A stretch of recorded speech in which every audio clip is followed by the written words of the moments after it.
ಚಿತ್ರಕ್ಕೆ ಒಂದು ಜೋರಾದ ಚಪ್ಪಾಳೆ ಬರಲಿ. ಈ ಚಿತ್ರಕ್ಕೆ ಶುಭ ಹಾರೈಸಬೇಕು ನೀವೆಲ್ಲರೂ. ಈ ಹಾಡುಗಳನ್ನ ಕೇಳ್ತಾ ನಮ್ಗೆ ಸಹಕಾರ ಕೊಡಬೇಕು. ನ್ಯಾಚುರಲ್ ಸ್ಟಾರ್ ವಿಜಯ್ ರಾಘವೇಂದ್ರ ಅವರು ಅಭಿನಯಿಸಿರುವಂತಹ ಈ ಸುಂದರ ಚಿತ್ರ ನಿಮ್ಮ ಕಣ್ಮುಂದೆ ಮುಂದಿನ ತಿಂಗಳಲ್ಲಿ ಬಿಡುಗಡೆಗೊಳ್ತಾ ಇದೆ. ಸುಮಧುರ ಗೀತೆಗಳು ನಿಮ್ಗೋಸ್ಕರ ಕಾದಿವೆ. ಈಗಾಗಲೇ ಒಂದು ಹಾಡನ್ನ ನೀವು ಕೇಳಿದಿರಾ, ಅದನ್ನ ನಾವು ಮತ್ತೆ ಮುಂದುವರಿಸ್ತೇವೆ. ಈಗ ಜ್ಯೋತಿ ಬೆಳಗುವುದರ ಮುಖಾಂತರ ಈ ಕಾರ್ಯಕ್ರಮ ಉದ್ಘಾಟನೆಗೊಳ್ತಾ ಇದೆ. ರುದ್ರಾಭಿಷೇಕಂ ಚಿತ್ರದ 2 ಹಾಡುಗಳ ಬಿಡುಗಡೆ ಸಮಾರಂಭ ಇದಾಗಿದೆ. ನಮ್ಮ ಬೆಳಗಾವಿ ಸಂಸದರಾದಂತಹ ಜಗದೀಶ್ ಶೆಟ್ಟರ್ ಸರ್ ಕಡೆಯಿಂದ ಇಂದಲ್ಲ ನಾಳೆ ಸಾಂಗ್ ಬಿಡುಗಡೆ ಆಗ್ತಾ ಇದೆ.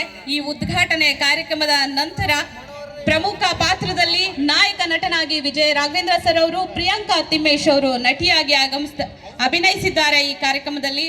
ನೋಡಿ, ಈ ಚಿತ್ರ ನಿಮ್ಗೋಸ್ಕರ ಮಾಡಿರುವಂತಹ ಚಿತ್ರ. ಕಲಾ ಸರಸ್ವತಿನ ಆರಾಧಿಸುವ ಎಲ್ಲ ಕಲಾವಿದರು ಸೇರಿ ಅಭಿನಯಿಸಿರುವ ಈ ಸುಂದರ ಚಿತ್ರ.